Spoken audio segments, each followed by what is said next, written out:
lot of tea times canceled this morning with the not so good weather at the Villages, but it's always good to be back. We opted out a winter this past weekend compared to the rest of the country, but I got bad news. We've opted back in for the coming week, so it's going to get a little chilly throughout the state of Florida relative to what we're used to, but we'll certainly get through that. I'm happy to be joined here today got a great cast. We got our First Lady, my wife Casey, who's done an amazing job. Dr. Joseph Ladapo, Florida Surgeon General, is here. And then we have your representative, Ryan Chamberlain. He's doing a really good job for you guys. Thank you. So before I get into some of this, and I'll let the First Lady and Joe handle most of that, I think it's important to point out when the election of 2024 happened, one of the things that I did was convene a special session of the Florida legislature because I knew that it was very important that all state and local law enforcement would cooperate with DHS with respect to enforcing immigration laws. We had 4 years of an open border, 5, 7, 10 million people coming across illegally, probably 10, but certainly many, many millions. And that was a dereliction of duty by the President Biden at the time. And there obviously was a demand to stop that, but also to repatriate folks that had come illegally. And so we did that. We said we want to have a requirement that there's cooperation. Because that's really, really important. We had to fight to get that, but we eventually got it. And so what's ended up happening is, just Florida in the last, 8, 9 months, 10 months since we've been doing this, we've helped between state and local, we've gotten almost 20,000 illegal alien apprehensions, and that's over and above what DHS would be doing, on their own. But people are working together because we understand, we have responsibility to ensure, that the laws are enforced. What we're not doing, is what you have people like Waltz and this mayor doing, which is basically trying to sabotage the enforcement operations. They're creating a toxic environment where they're really inciting people, to go out and show hostility to the agents who are doing this. That is not a recipe for success. That is not the way that you do business. And so we're going to continue with positive cooperation. It's certainly made a difference here in Florida. I mean, we've got a lot of folks now that have been removed from our communities, and that makes the community safer. It obviously helps taxpayers going forward. But that cooperation, I think, has been really, really important. And you can't have a situation where you have an administration come in, they open the border illegally, you have all these people, and then someone gets elected to fix it, and you basically have a right to sabotage, and then you can't do so. What? The law didn't matter for all those years, and there's no way to correct. We obviously know that we need to do that. So we're going to continue with our positive cooperation. I think that's the only way to do it, and I think that's it's paid big time dividends, for the state of Florida. Now, the other thing that we've done is, if you have somebody illegally driving on the roads and they don't have a license, our highway patrol will find that and then turn them over to DHS.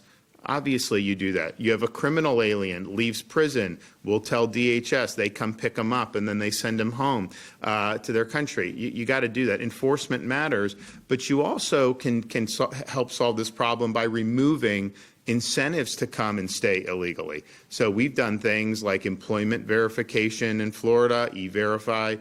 We had, before I was governor, they had enacted in Florida in-state tuition for illegal aliens. I was able to sign the repeal of that provision because it honestly treated somebody, illegal alien, better than U.S. citizens in Georgia and North Carolina, and that didn't make any sense, but obviously that was an enticement. We've said no driver's licenses or ID cards, all the different things. Of course, got to be a citizen to vote, and people have been prosecuted for voting as illegal aliens, but there's definitely things that can be done. I mean, I think the federal government should deal with these remittances that illegal workers are sending back home. If you stop that, that's going to be a huge disincentive for people to come and remain illegally. Congress can defund sanctuary cities.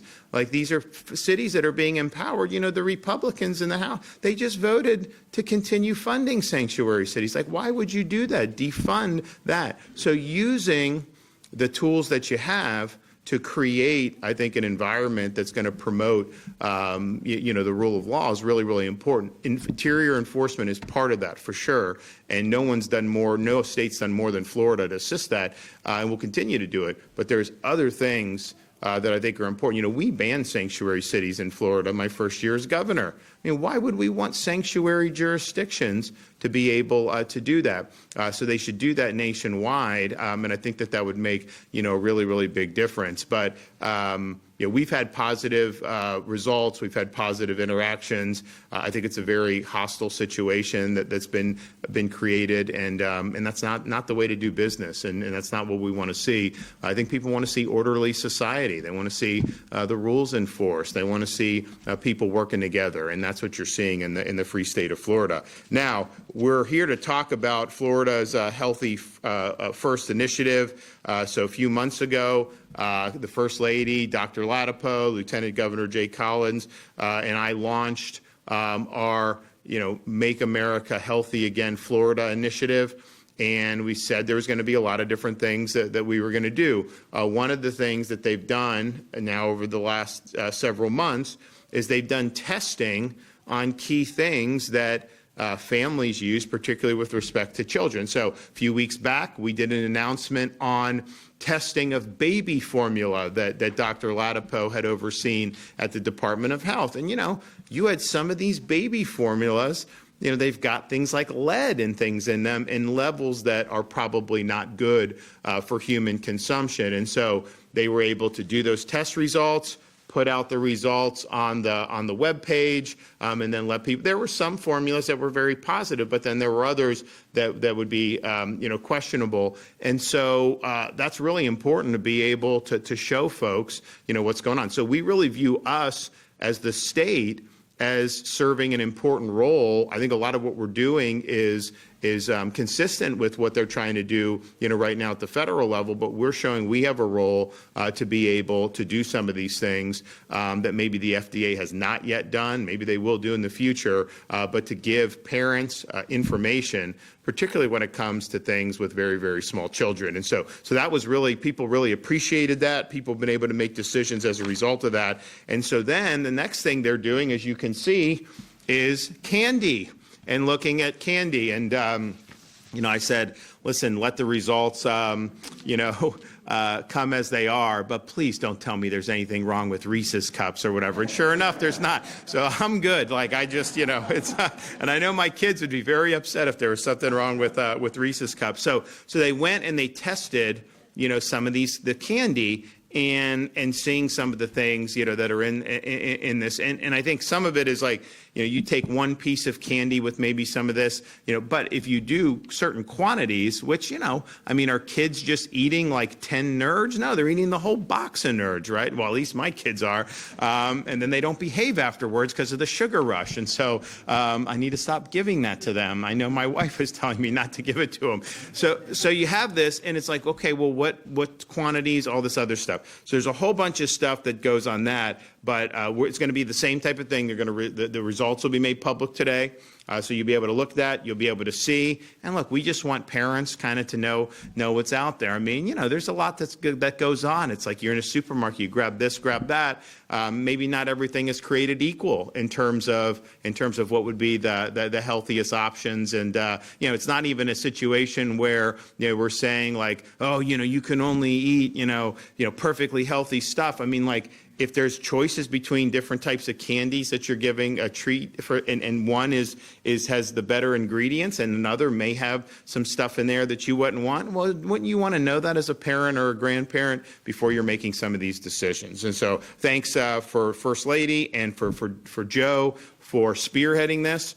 I think it's really, really important, and I know people will really appreciate hearing the results. And so to tell you about it, we'll bring up the First Lady. You can imagine we have some really fun conversations at home about all of this between, I was like, yes, the Reese's peanut butter cups we found were good, so no worries. But as a mom, you know, I was doing this morning what I think a lot of moms and parents all across the state and frankly the United States of America, they were doing. A little chaotic in our household, getting everybody dressed and out the door, but, you know, I was making sure that I was packing lunches for them. And, you know, that's what parents do primarily in the morning. One of the big things they do to help prepare their kids to be able to have a productive and they hope healthy day. And so, you know, I'm putting these foods into their lunch boxes and, you know, I'm choosing things that, of course, that are affordable, but also that I have some assumption that they are safe. Because these decisions are made off of trust. Trust that what is sold on store shelves is what it claims to be. Trust that these ingredients on these labels are indeed accurate. And trust that foods marketed to children are not quietly exposing them to harmful chemicals. You know, there's a reasonable expectation that our food supply, especially foods marketed to children, should not contain toxic chemicals. Ensuring the integrity of our food supply has been one of the central missions of this commission that the governor put forth. That's why when we launched this Healthy Florida First initiative, it was designed to really bring transparency, independent testing, and accountability to the foods that Floridians and, frankly, Americans are consuming sometimes every day. So under this initiative, as the governor has mentioned, we started with baby formula because there is no more vulnerable population than, of course, the babies and the youngest among us. The Florida Department of Health, we tested 24 different baby formulas, and then what they found was very troubling. They found that in 16 of the 24, they contained elevated levels of arsenic, cadmium, mercury, and lead. And for many infants, formula is their sole source of nutrition during the critical stages of development. And this, of course, for us and for many parents and grandparents, this is unacceptable. And we made it clear that this testing, and we're continuing to work on that with the baby formula, but that is not where we're going to stop. We said we're going to continue to do the testing. And so next, as promised, the attention has turned to another category heavily consumed by children, and that is candy. Through independent testing conducted by certified laboratories, the Florida Department of Health tested 46 different candy brands from 10 different companies. Of those, 33 were traditional, well-known candies, brands that we grew up with, things like Three Musketeers and Snickers and Skittles and Nerds and Kit Kats and Jolly Ranchers. In 26 of the 33 traditional candy brands tested, arsenic was detected at elevated levels. These levels are problematic when evaluated over the course of a year, and this is where the distinction is so crucially important. The concern here is not necessarily about one single piece of candy on one single day. The concern is when these products are consumed, as they realistically are, repeatedly over time, exposure can exceed what the Department of Health has determined to be safe annual allotment for arsenic. And here's why the context really matters. Take Nerds, for example. Yes, my daughter really likes Nerds. According to the department's analysis, consuming more than 96 Nerds, the small granular pieces of Nerds in a year, exceeds what is considered a safe annual arsenic exposure for children. But 96 Nerds, as we well know, is not typically what comes in a box. When you think about it, a typical smaller box can contain about 2,000. If you get one of those big boxes that you get like a movie theater, that's about 8,000 Nerds. Asking families to stop at 96 pieces over a year is not realistic when it's viewed against how the product is packaged, marketed, and then consumed. Another example to give you context and perspective is Swedish fish.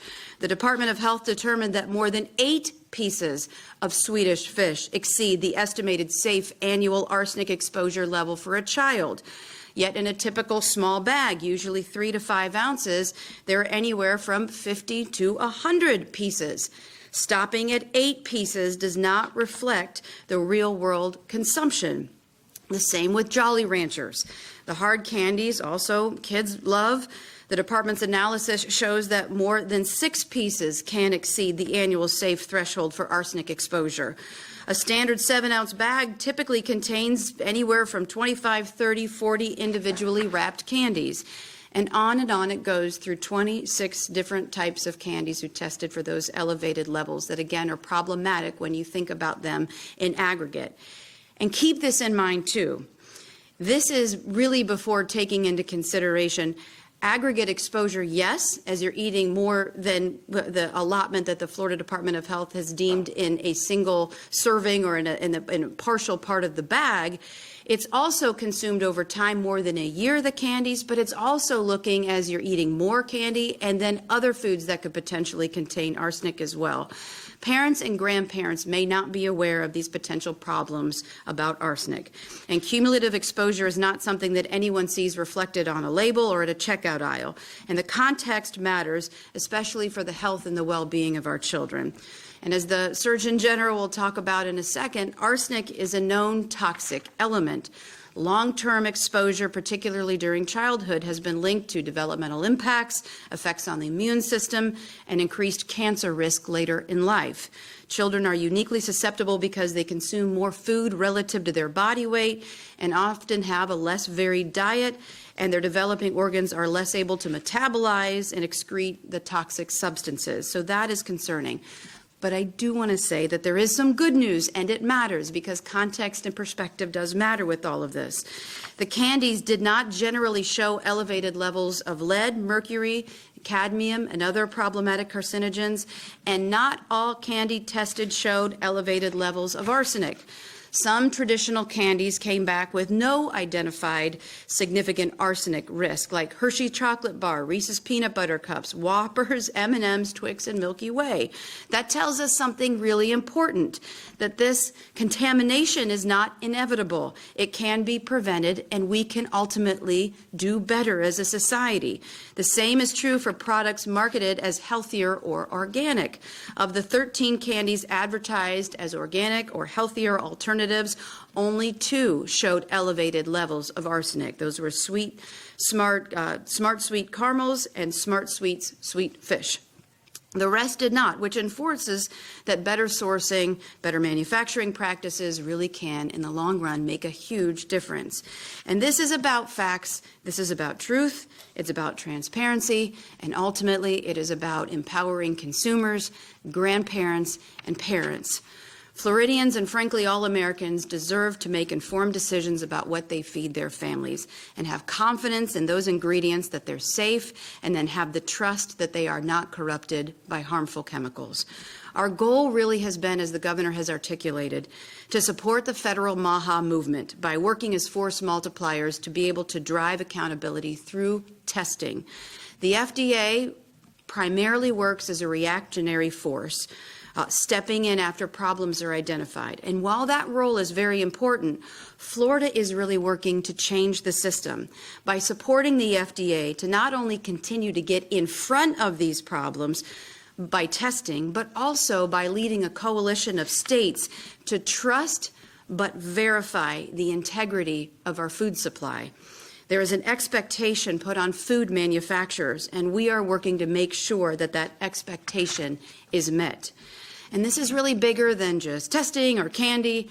You know, I was thinking about this, that in Florida, we have invested over $1 billion in cancer care and research.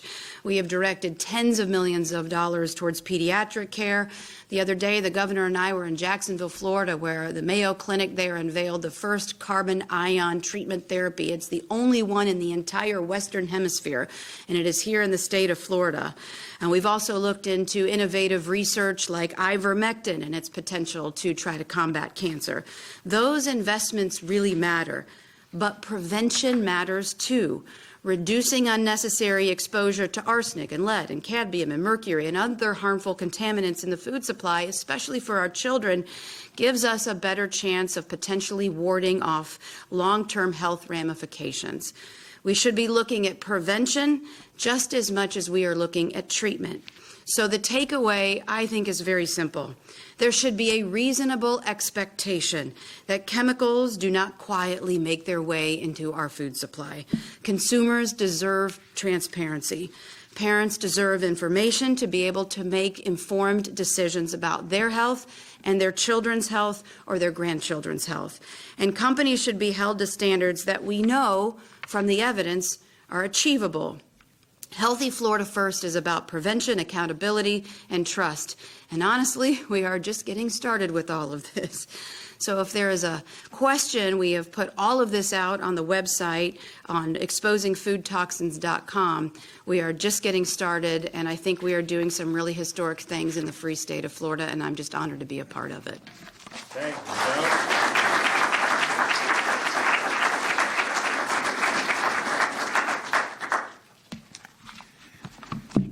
Good morning. Hello to our friends at the Villages. Well, we are, we've been doing this. I feel like we were just here, and I guess it was like a week and a half ago, maybe 2 weeks ago, that we made the announcement about the baby formula testing. And now we're doing candy. And I know some people had palpitations out there, because we have our relationships with our candies. But it's funny, I have one more thing in common with the governor, because I love, and I don't really eat them anymore, but I love Reese's Cups. And those did come out as being better than some of the other candies in terms of some of these heavy metals. So that, I know some people are going to be breathing a sigh of relief in the audience, because those are good. Chocolate and peanut butter, very special divine combination there, right?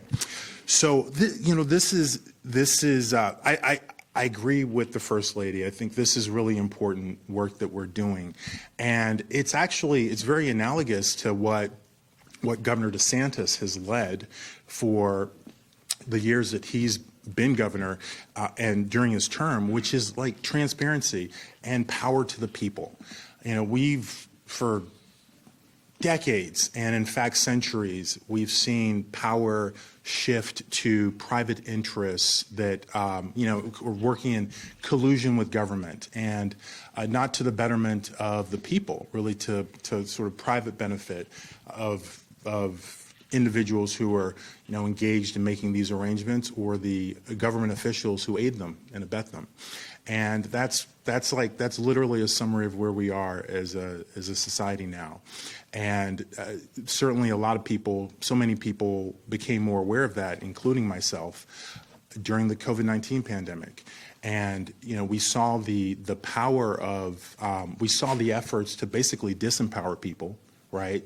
Like, do this, do that, 6 feet away, wear 3 masks, you have to take this vaccine, it'll fix everything. Now you have to take a second one, now a third one, now a fourth one. And we saw the shift in individuals trying to, both becoming more powerful by receiving more information and knowledge, usually from a grassroots perspective, right? It wasn't, that information wasn't coming from the government, but also, people working to help other people become more empowered. And finally, we were able to shift the tide.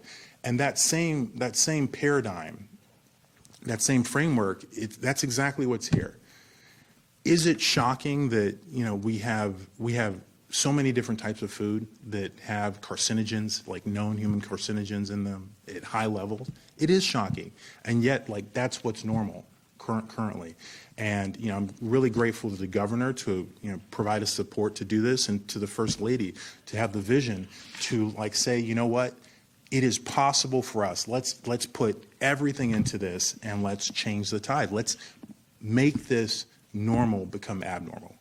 And so that's what we're doing. And we have, as she said, we have a lot more to go. There's a lot more to go. There's plenty of dirt, unfortunately, to uncover. So in this case, with candy, the major thing that I found striking is that, arsenic is in soil. It's naturally occurring. It's everywhere. It's actually in all foods. However, it tends to be in low concentrations. And sometimes it can be in higher concentrations, particularly if food comes from, say, apple orchards, for example, that were historically treated, say, back in the early 1900s with a particular type of pesticide that was high in arsenic. So sometimes some foods are sort of more problematic than others for very good reasons. But in general, it's low in most foods. Rice tends to have higher amounts. I was really shocked by the levels of arsenic in common candies. the levels of arsenic in common candies are much higher, 2, 3, 4 times higher than even foods that we know have high levels of arsenic in general, like rice. And compared to foods that just typical foods that people eat, the levels of arsenic were 20, 30, 40 times higher. It just unbelievable. In candy, that I ate as a kid, and I'm sure many of you ate as children, and Halloween, and just you're scarfing down on that stuff. So they're very high.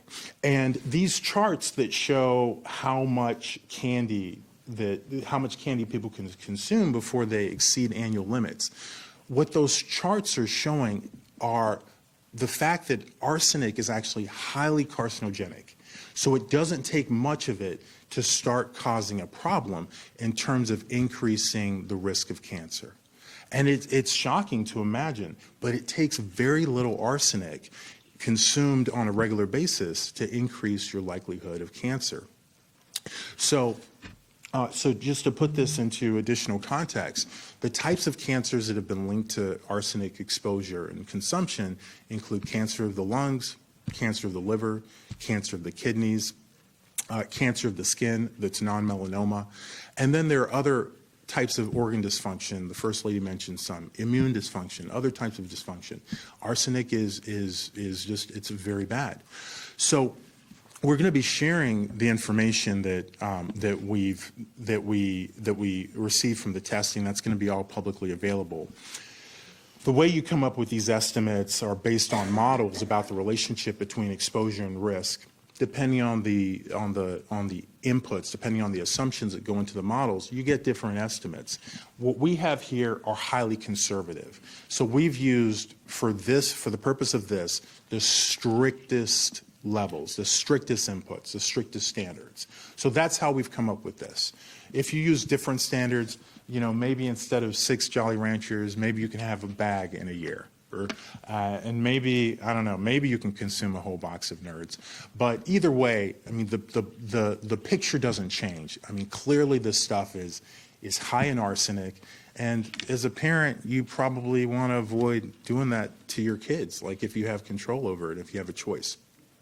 Also, as the First Lady said, it's not always the case that the organic or the healthier versions are actually better for you, but in this particular case, when it comes to the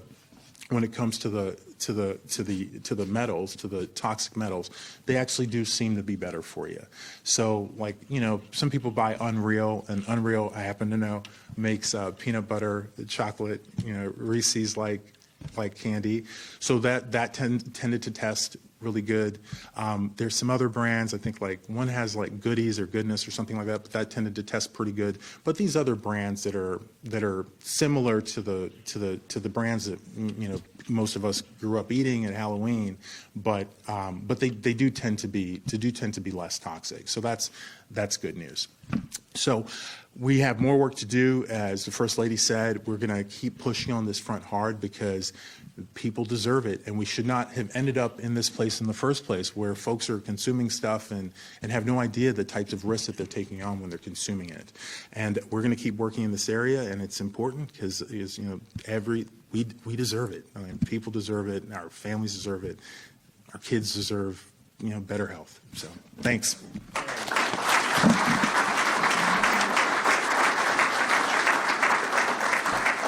Well, thanks, Joe, and thanks to the First Lady for that. And I know there's more things that they're testing, so there'll be more information coming very soon. Also, just wanted to point out, so Friday we got state GDP numbers, the size of the economy. And when I became governor, Florida's economy was a little over $1 trillion. Friday's numbers were at $1.85 trillion. And so, it's like a 70% increase in 7 years. We have the second, as a percentage basis, we're number 2 in America behind Idaho. We just up to Idaho, helping them with the passing a balanced budget amendment through the states, which we're trying to do. We got 28 we need 34, but and I think they're going to do it. But I used to rattle off Florida. We're number one in economic freedom, number one economy. 3 years I do my thing, and I'd be like number one in GDP economic growth. And then someone said, "No, you're not. You're number two." And I was like, "Well, I was like, no, we're ahead of Texas. I know. Trust me. I look at that. No, Idaho." And so Idaho's one as a percentage, not obviously that. So that's that. So that's where we'd be like I think top 15 in the world if we were our own country. For economy, which is really, really good. And then since I've been governor, if you take all the debt the state has accumulated, we've retired 50% of that just in my term because we're doing accelerated debt repayment. The legislature has funded a program that you buy the bonds cheaper. Retire them early, and then you don't have to pay the interest. You save on principal too, and so we've saved probably between principal and interest. We probably saved $1 billion, $2 billion over the last few years by doing that early. So if you said the taxpayer-supported debt of Floridians, if you had to write a check for your share, I think it's like $400. If you had to write a check for your share of the federal debt, I think it's like $110,000, $130,000. Some people even say a lot more than that, but bottom line, it's a lot. So and obviously, federal has gone up, every year for how many years? We're going down every year. They used to have that debt clock in New York City showing the national debt going up every day. I want to create one for Florida where the clock shows it going down every day. I mean, wouldn't that be something that would be neat? And the other thing that we're doing is 2026 is America 250. And so we've really leaned into this, I think, more than any other state by far, because I think it's important, one, that we commemorate that. Two, that we remind people about, what it means to have founded the United States of America. What about the ideals that it was founded on? How did we have a constitution that came out of that the next decade? All these, and especially for young people, we've really increased civics in the schools. So now you have very robust. We have programs for teachers where they can learn about all the building blocks of the American Republic throughout Western civilization, things they don't really teach as much in colleges. They do it now in Florida's universities, but not as much around the country because it's considered a lost art. It's not kosher with their ideological agenda. And so there's a whole bunch of reasons for that, but that's really fallen out of favor. Well, you need to know all this. So we put them through a course. It's voluntary, but they get $3,000 bonus if they go through the course. And it's like 50 hours of like really, really good stuff. And then we now do really reinvigorated speech and debate. We had very little speech and debate 7 years ago. Now every single school district has speech and debate, and we have hundreds of people that are going to be in the championship in the spring down at New College in Sarasota. And what we've done is we now give the winner, we've endowed a $50,000 scholarship to the winner, $25,000 for second place, $15,000 for semifinalists, $10,000 for quarterfinalists. And I think we now have that funded. I mean, it's not taxpayer, it's the direct support organization, the foundation for the Department of Education, but they've gotten enough support to where, that's probably funded for the next 10 years, even if they have no additional donations. And so I think that that's really important that they're doing it. So we've been doing that, but then 250, our view is like, yeah, let's lean in. So we have counties that are named after different founding fathers. And so, I'm like, okay. So we brought a Jefferson statue to Jefferson County and put him in front of the courthouse. I got a Washington statue in the state capitol that we got from Mount Vernon. Beautiful statue that we've been displaying there. We're getting a replica built. We're going to put that in Washington County. I got Ben Franklin in Franklin County. The thing is like these blue states are taking these statues down, so I get them at a discount on the open market. I mean, it's really fun. So we've got James Madison coming in for Madison County. We've got Hamilton for Hamilton, James Monroe down in the Keys, Monroe County, and all that. And we're going to do that. But what we're also doing is we are going to be doing things to also commemorate folks who've really represented those founding ideals, throughout, American history. And so we're going to be doing soon a Ronald Reagan statue at Florida International University. The president's house is named the Reagan House, so we're going to do something down there. I've got a lot of other folks in the hopper, but I got to bring someone to the Villages, and so I got to figure out who we bring to the Villages. I could do Abraham Lincoln, I could do Eisenhower. This is an Eisenhower thing. So we got to figure out, what the connections. Some of these have connections to Florida. I'm doing Calvin Coolidge. I'm doing it. We're going to do it in Polk County because that was his last public appearance as president, and back in 1929. I think we're going to do Frederick Douglass at St. Augustine. He was down there, campaigning for civil rights after the Civil War in St. Augustine. So we're going to do that. We're going to do others. But I got to figure out who we want in the Villages. So you guys talk to your folks. Let us know who we can do. We want to do someone that I think that people will be proud of and whatnot. I don't know that Eisenhower was ever here, though there's a lot of fanfare, and I think it's been very well done, everything that they've done here on that. He may have been in other parts of Florida during his tenure in the Army, and then he would go to the Keys. But that was Truman at that. We have a little White House down there that we do for Truman that he used to stay, and we've put money in to refurbish it. So I don't know that I could do Eisenhower down there. That'd probably have to be Truman, but maybe Eisenhower, maybe Lincoln, maybe some other folks. And so you guys let us know, and we'll make it happen. We've got to run. I got to get back to there. We're running a little late this morning. I wish I could stay longer, but God bless the Villages, and God bless the free state of Florida.